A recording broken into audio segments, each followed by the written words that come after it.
Mesdames, bonjour, monsieur, bonjour. Nous allons aborder aujourd'hui la thématique de la valeur nutritive de la viande. Autrement dit, est-ce que la viande est bien pour la santé? Est-ce que la consommation de la viande est une bonne chose pour la santé? D'abord, ce qu'il faut comprendre, c'est que il a été démontré que les animaux, comme l'homme, réfléchissent. D'accord? Et le rapport particulier qu'il y a entre les animaux et l'homme n'est plus à démontrer. Vous avez des sociétés où le chien, par exemple, est le meilleur compagnon de l'homme. D'accord? Et il faut comprendre que les animaux réfléchissent et les animaux ont une âme collective. La seule différence qu'il y a entre les êtres humains et les animaux, c'est le degré d'évolution. D'accord? Les êtres humains seraient plus évolués que les autres animaux.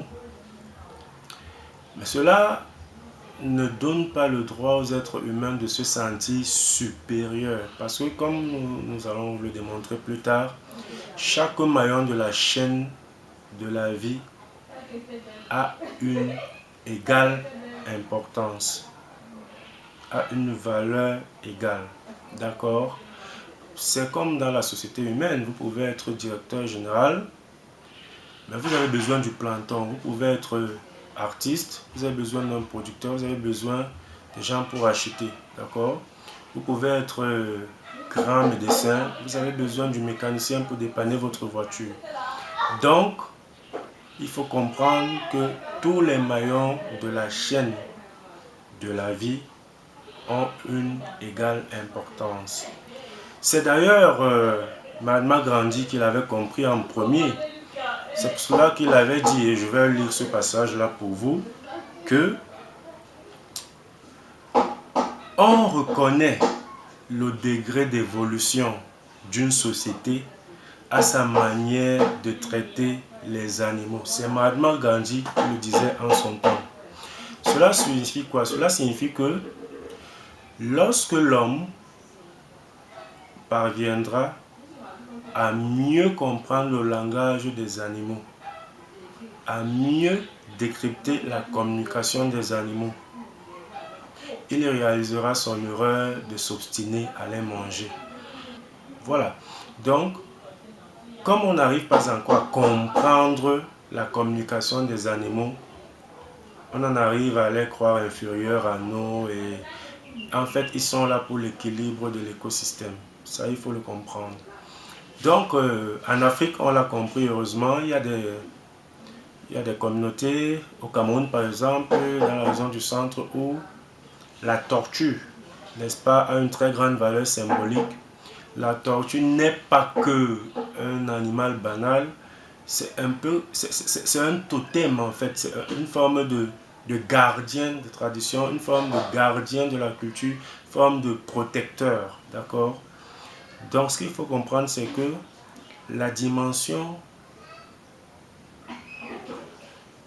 qu'on a donnée aux relations entre êtres humains et les autres animaux est plus ou moins biaisée. Et elle est simplement à l'image des rapports qu'on a imposés entre le nord et le sud à travers une société artificielle. Quand vous allez en Inde, par exemple,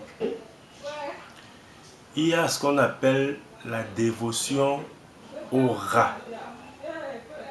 Il y a un temple très célèbre qu'on appelle le temple de Karminata, qui est un temple où des milliers d'hindous vont chaque jour faire des prières de la dévotion à l'endroit des rats.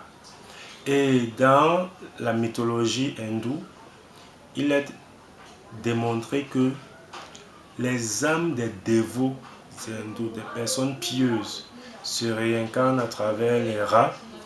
Donc les rats sont un peu comme une étape supérieure à l'être humain après avoir été impur et avoir pu acquérir la dévotion.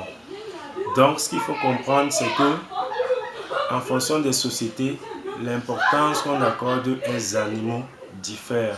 Si des pays où il y a le développement de l'industrie des combats des coqs, bon, pas nécessairement comme industrie, mais comme coutume, comme tradition, comme habitude.